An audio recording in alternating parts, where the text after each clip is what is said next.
You're listening to The Reclaimed Life, a podcast about recognizing manipulation, reclaiming your voice, and rebuilding a life that actually feels like your own. I'm Rachel Paxton, an author, ordained chaplain, and certified mental health coach. And each week I'll explore the patterns, dynamics, and turning points that help people rediscover who they truly are. There's a particular kind of grief that comes when you realize you may not have known someone as well as you thought you did. Not because they changed, and not because you finally accepted that they weren't going to become the person you hoped they would be, but because you begin to realize that the person you knew may have been a version of themselves they carefully chose to show you. And sometimes you don't discover that until much later. Welcome back to the Reclaim Life podcast. Today I want to talk about what happens when the person you knew wasn't the person they actually were. There's something incredibly disorienting about realizing that someone's behavior after you left doesn't match the person you knew while you were there, because your experience of them was real, and you remember the conversations, the kindness, the shared experiences, and the way you understood the relationship. You can't simply erase all of that because you later see something completely different, yet you can't unsee what you see now either. That's where the cognitive dissonance begins. Your mind keeps trying to put the two versions of the person together because it wants a coherent story. You think, that can't be the same person, and then another part of you says, but it is. You may find yourself going back through years of memories, wondering what was real. You might question things you never questioned before, wondering whether you missed obvious signs, whether you were naive, or whether somehow you should have known. But there's something important to remember here. You responded to the person you were actually experiencing. If someone was presenting themselves to you in a particular way, you could only make decisions based on what you knew. You weren't foolish for believing what someone consistently showed you. And I think this is where this kind of grief becomes different from the grief of accepting someone who simply won't change. Sometimes someone is exactly who you thought they were, but eventually you realize that their limitations aren't going to change. Maybe they don't take accountability. Maybe they keep repeating the same patterns. Or maybe they aren't capable of giving you the relationship you hope for. That hurts, but there's a certain clarity in it.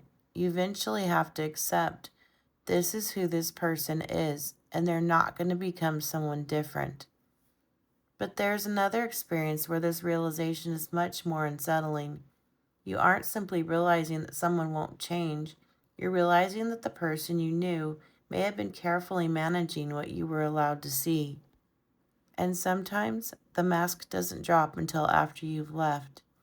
That's what can make it so difficult to process, because you don't have memories of the person you're seeing now.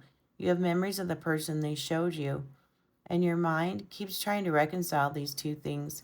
You might think, how could someone I knew for years behave this way?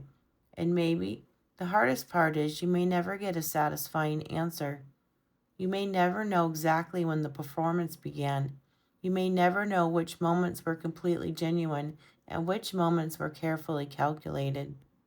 You may never be able to go back through every memory and separate the truth from the presentation. And I think we sometimes make this harder on ourselves by believing we have to. We think we need to decide whether the entire relationship was real or entirely fake. But human beings are more complicated than that. Someone can have genuine feelings and still manipulate. Someone can have moments of genuine kindness and still be deeply unhealthy. Someone can care about you in some ways and still intentionally manage your perception of them in other ways.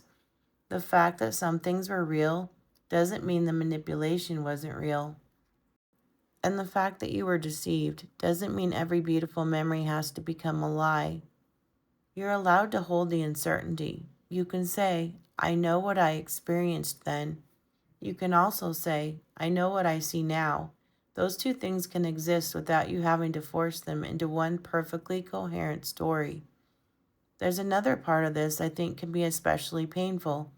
You may find yourself grieving not only the person, but the fact that you never actually got to know the person you're seeing now. You can't go back and have a relationship with a version of them that has suddenly become visible. That person wasn't available to you. And so you can feel like you're grieving someone you never knew. That's a strange kind of grief.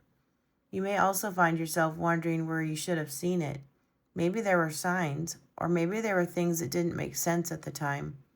But hindsight has a way of making everything look obvious, but it isn't. You knew what you knew then. You didn't have the information you have now. And I think we need to be careful about turning new information into evidence that we should have somehow possessed that information all along. You didn't fail because you trusted someone who worked hard to be trusted.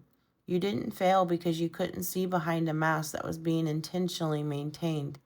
And you don't have to spend the rest of your life becoming an investigator of everyone you meet because one person wasn't who you thought they were. That's another kind of captivity. Sometimes the most difficult thing is accepting you may never fully understand what happened. You may never know exactly what was real or exactly when things changed. Because maybe things didn't change at all. Maybe you simply weren't there anymore to see what had always been hidden. And that realization can hurt in a very particular way, because part of you still remembers the person you knew.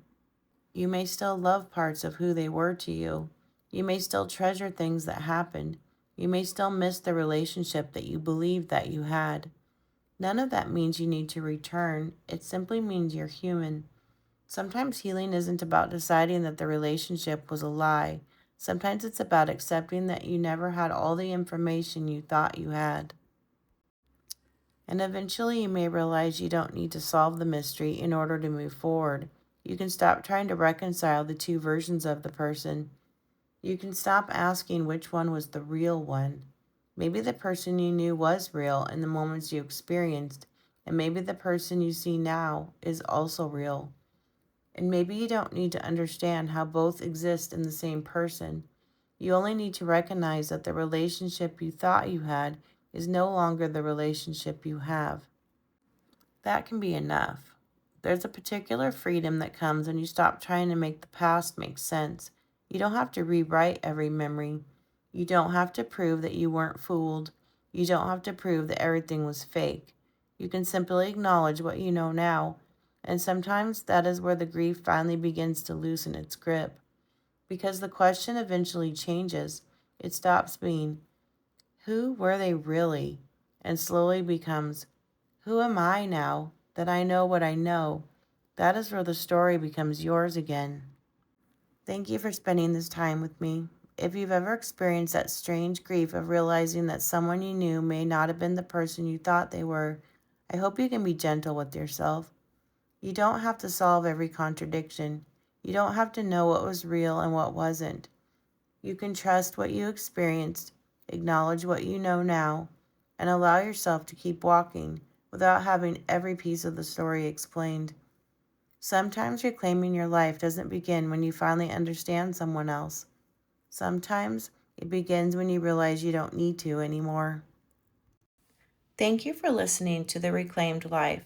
If something in this episode resonated with you, you're not alone. Many people are beginning to recognize unhealthy patterns in relationships, systems, and environments, and discovering that reclaiming their voice is possible. In future episodes, I'll explore topics like recognizing manipulation, understanding narcissistic dynamics, rebuilding self-trust, and learning how to create a life that actually feels like your own. If you'd like to explore more of these ideas, you can visit my website at thereclaimedlifepodcast.com, where I share additional writing, resources, and future episodes of the show. Until next time, take a moment to listen to your intuition, trust what you're beginning to see, and remember that reclaiming your life often begins with one honest question. This is The Reclaimed Life.